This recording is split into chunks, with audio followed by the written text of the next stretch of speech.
I've been in a ministry for 26 years.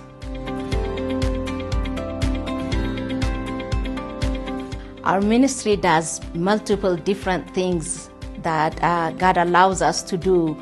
And of course, our ministry mainly stands on the pulpit as a teacher and a preacher. And the Lord gave us a chance to be involved in orphanages and to do the women's ministries and many other different things that we are not ready to talk yet, but yeah.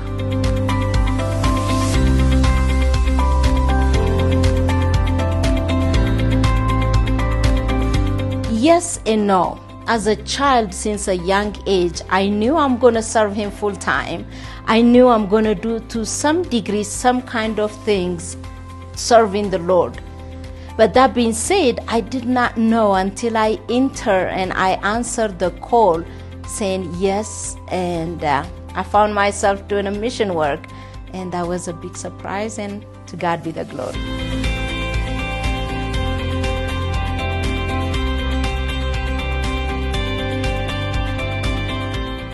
Well, you are in for adventure. What do I tell to the young people? This is an adventure, and it never gets old. My biggest advice, what I will tell for the young people is, don't listen outside voice, but listen from the inside.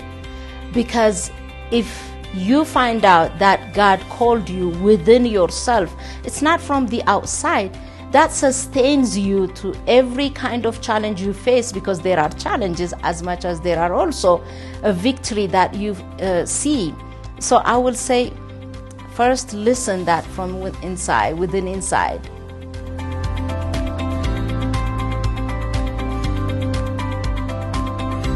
I do not.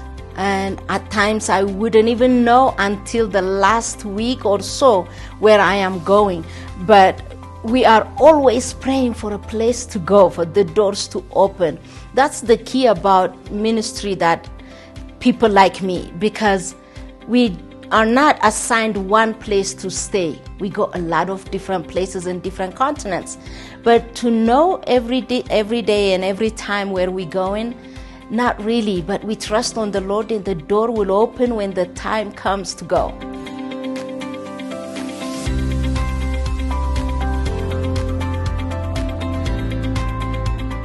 Absolutely, it is important, because when you are out and about doing the work of God and you are on your own, yes, you are surrounded by the body of Christ, but you are the minister, and when you finish the ministry, you come home to your room, and then you are on your own, and you need that energy, that oxygen, that encouragement from the loved ones, friends, your home church, and it sustains you to a degree.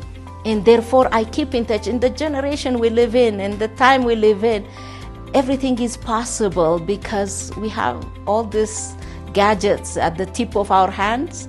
And I keep in touch with family, I keep in touch with my church and the people I feed off of.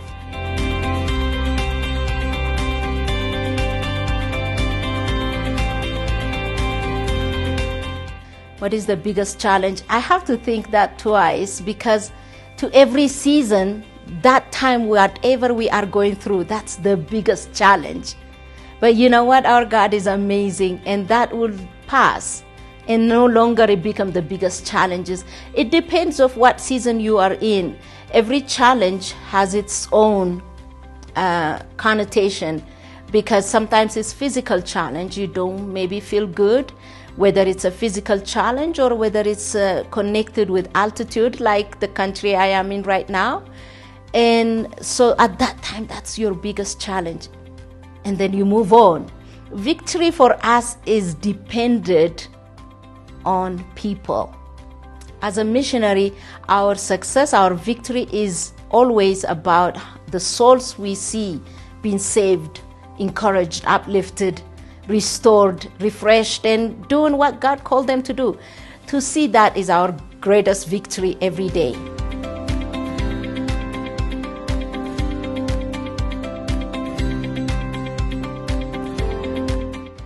If you ask me this question 25 years ago, I would probably have no answer for it.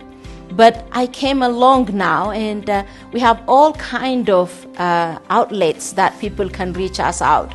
We are under a church. I have a pastor, and I'm under a church that is helpful, and the church people know. Apart from that, we have all the platforms that social media is our platform. We have all the social media platforms you see at the bottom, and you can contact us with that.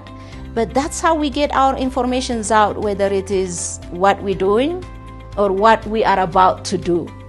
And it's always in social media, and it's very important. People doesn't know where you are, especially when you are traveling from place to place. They need to know so they can support you.